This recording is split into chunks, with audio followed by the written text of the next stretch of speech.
Dice CRB Luis J.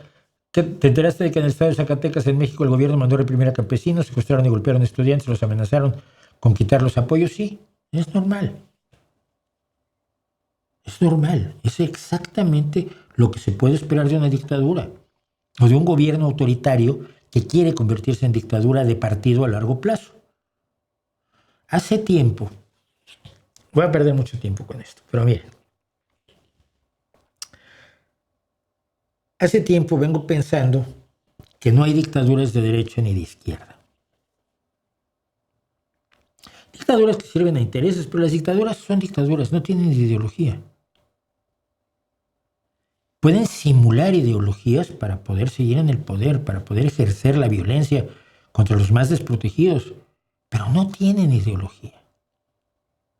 Su ideología es el ejercicio mismo del poder dictatorial, del poder absoluto, del poder que emborracha, del poder sin responsabilidad, del poder sin transparencia, del poder sin rendición de cuentas. Entonces, cada vez que me hablan de que hay tiranías de izquierda, sí, como no, y voy, Mao, Stalin,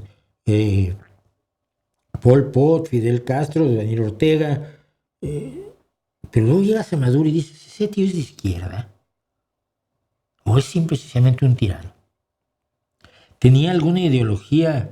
Bokassa I, el que se hizo emperador de lo que era el Imperio Centroafricano, hoy República Centroafricana, se proclamó rey.